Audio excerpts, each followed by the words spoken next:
Hello guys, good morning na pod no. Hello guys, welcome back sa Bukid Farming ni Albert Jihar Yuhu.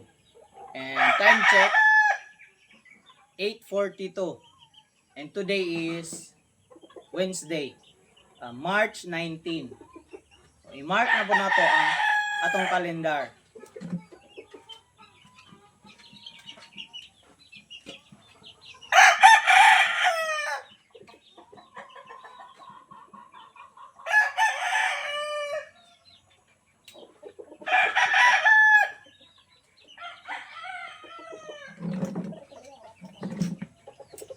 And today guys is timbang na po nato ang atong mga alaga nga atong gipang ready for sabong.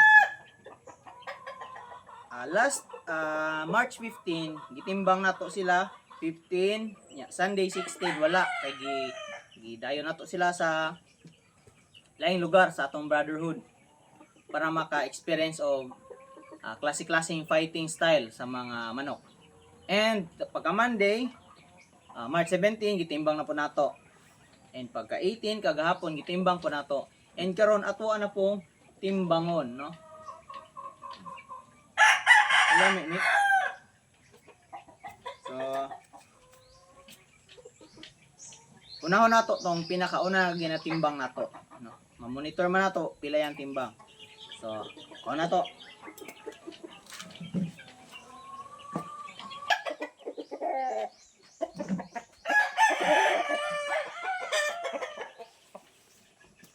Morning pinakauna nga ginatimbang nato guys. Ang pinakaguwang sila.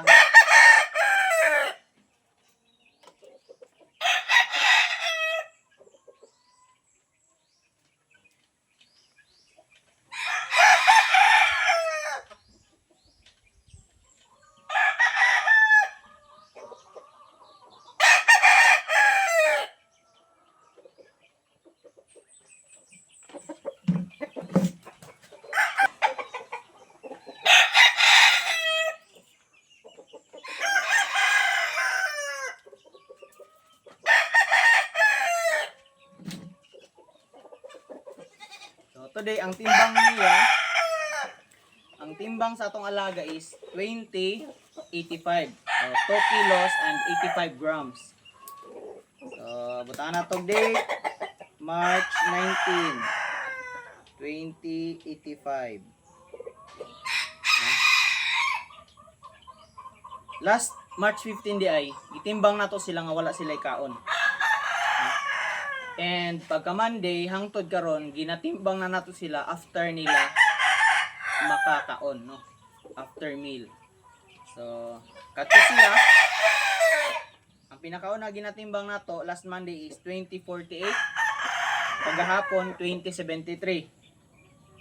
And karon is 2085.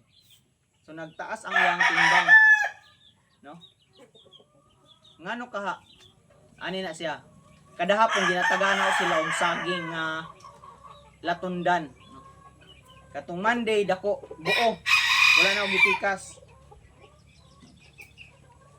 So mo to ilang timbang?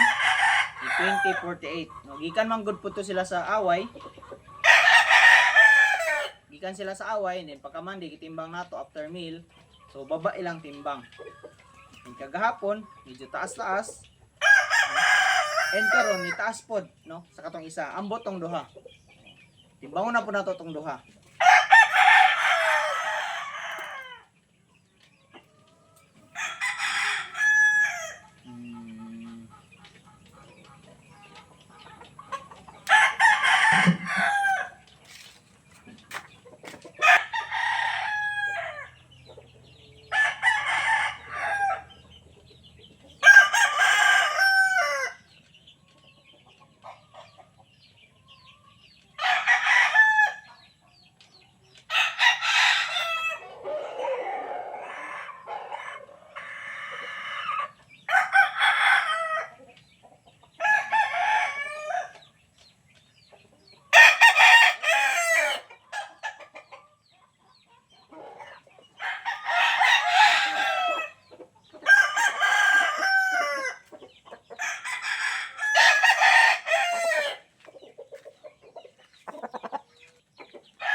mo to ikaduha nga ginatimbang nato.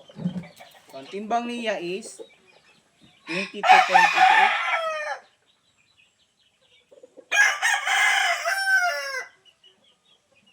So 2 kilos and 288 grams. And sukad atong Monday guys is gi-reduce na to ang ilang pagkaon.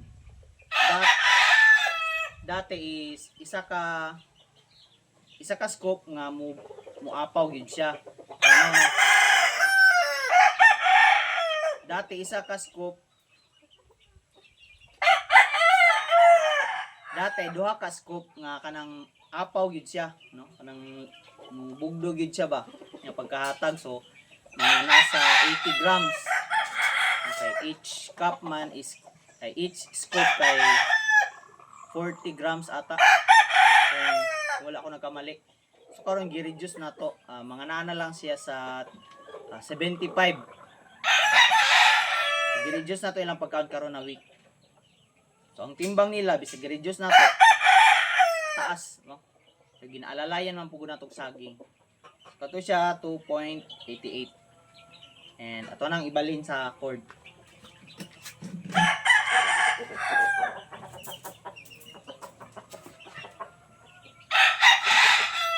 Tama ba ito? Tama ba ito?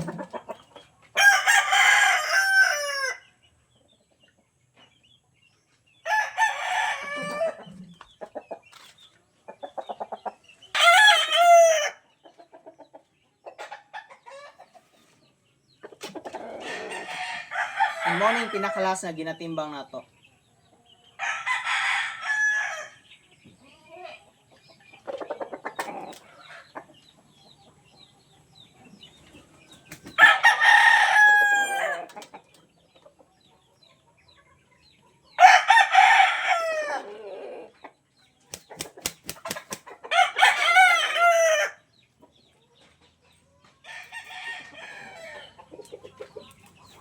And ang timbang ato is 21.83.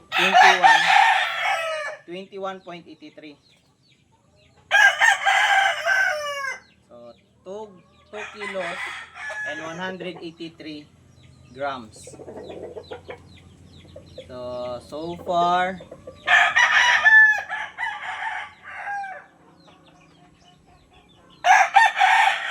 ang una nato gitimbang is ni Tasia.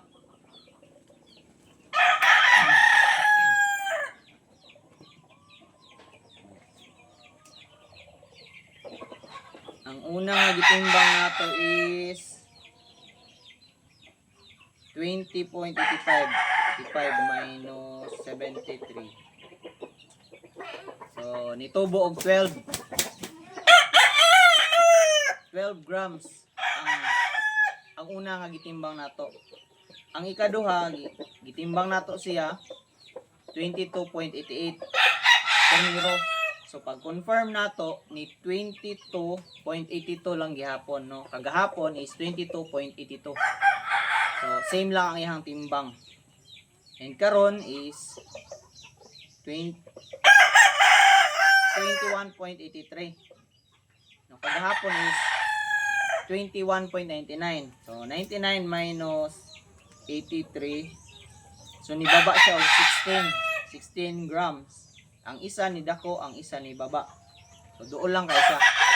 Duol ra ba na? So i-research ato na kung kana nga timbang is okay lang ba na siya.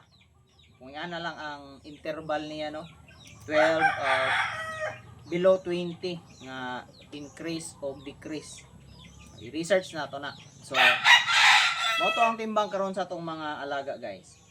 2 kilos and 85 grams ang una, ikaduha 282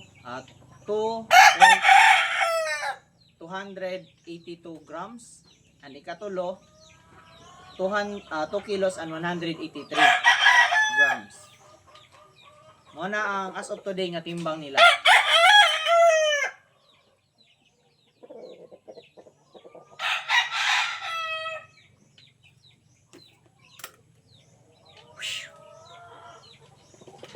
Karon balik na ato ni sa cord.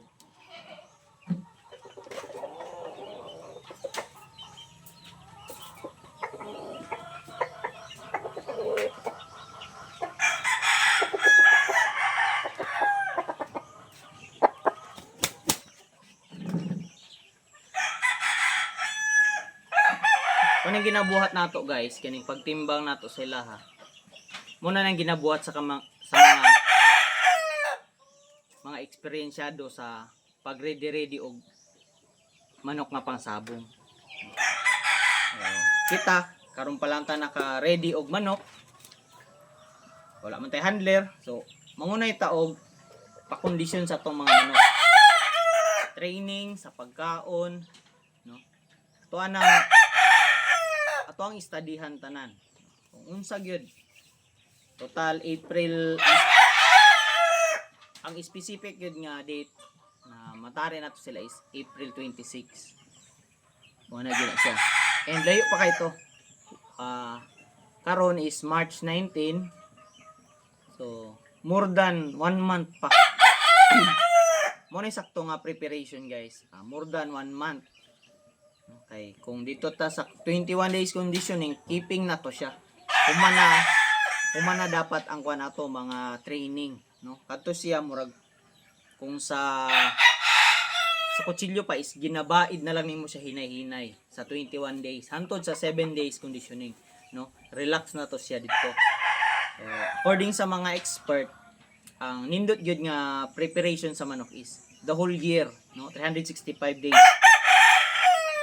Pero atong mga alaga is kuan pa man, mo pa may pagtuig. So, gi-practice na to sila more than 30 days nga preparation, no?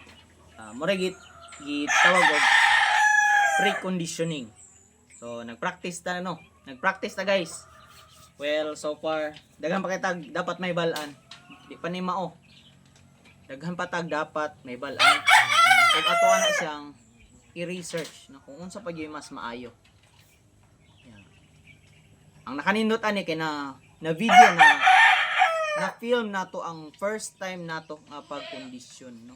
So pohon ug unsa manggaling abda nato sa atong career. So ma-video nato or mag-review nato amo ni akong first time no. Sa kay batiyo nato pohon. Pero di sa ta maghunahon ana, di ta ma-worry about sa future. Ang atong i-concentrate ang present, no. Unsay dapat nato buhaton para mag-successful ta sa atong buhaton, no. Nya aside sa gibuhat nato ni, di pud ta maniguro nga na train nato atong mga alaga pasabot na mudaog ta dili, no. Kay ang sabong manggod is mahiwaga, no. There's a chance of mga 1% lang, no. Para sa ko 1% lang. Pero kung gi-train nimo imong manok, murag butaas-taas gyud ang porsyento nga mudaog siya. Especially kung makalaban nato is mas baba og preparation kaysa sa atong gibuhat na preparation. So, mas taas atong chance ng mudaog. Pero gawas ana tanan kung dili na itugot sa Ginoo og dili ta maswertehan, wala gyud pud gihapon na bisan pag taas kay tag preparation nya ang kalaban mubo lang kayo pero ang swerte sa kalaban is 100% man ang ilang swerte. So mapili gyapon ta. So mo nang buhaton nato tanan, no. Sabay po hindi pampaswerte pero atong buhaton na is magkampo na lang ta, no. Pasagda na lang nato ang panahon nalay mo judge kung unsa iyang gusto may tabo. Witness na lang ta. Para sa ako i-witness na lang na kung say may tabo ni pohon and buhaton na lang nato ang pwede nato mabuhat sa atong mga alaga. So kuha to.